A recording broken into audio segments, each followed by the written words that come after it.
हमारे साथ सिमरिया विधायक उज्जवल दास जी हैं, उन तक जानने की कोशिश करें।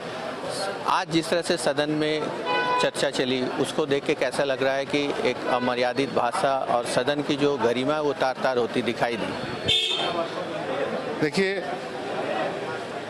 सरकार की जो पहले की परंपरा रही है इस सरकार की, वो सरकार आज भी वो परंपरा कायम रही। अपनी पीठ स्वयं ही थपथपाने की कोशिश की गई और जो उनकी परंपरा रही है असंसदीय भाषा का प्रयोग करना, वो कायम रही। और कांग्रेस के लोग जो संविधान के प्रति लेकर के घूम रहे हैं, मेरा उनसे सवाल है कि संविधान में कहाँ लिखा है कि असंसदीय भाषा का प्रयोग करना। आज भी वो संविधान के प्रति लोग लेकर के यहाँ पर आए हुए थे, लेकिन जब असंसदीय भाषा का प्रयोग हुआ तो उन्होंने उसका विरोध नहीं किया। क्या विपक्ष की एक विपक्ष हम लोग भी जीत करके आए, विपक्ष भी एक चीज होती है और विपक्ष पर जो सब प्रहार किया जाएगा तो ये गलत होगा, ये इसको सहन नहीं कर सकते हम लोग। तो आगे क्या इसको लेके आप लोग रणनीति कर रहे हैं? आगे जो हमारी रणनीति, अभी हमारी रणनीति तय होनी है।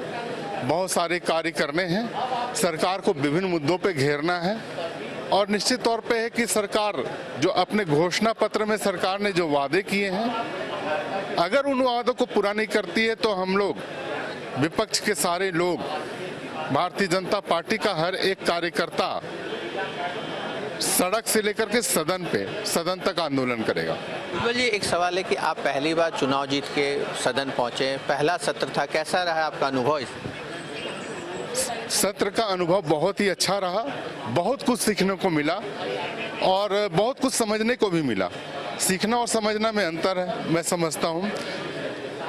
बहुत सारे तथ्यों को समझना पड़ता है, अवलोकन करना पड़ता है, तो उसका मैंने अवलोकन किया और सीखना कि सदन में किस तरह से लोग जाते हैं, किस तरह से प्रवेश करते हैं, उठना बैठना क्या कैसे होता है, उसको मैं कहता हूं कि उसका सीखना, उसको मैं सीखने के अंतर्गत में लगता हूं। तो सीखने और समझने का कार्य मैंने किया है।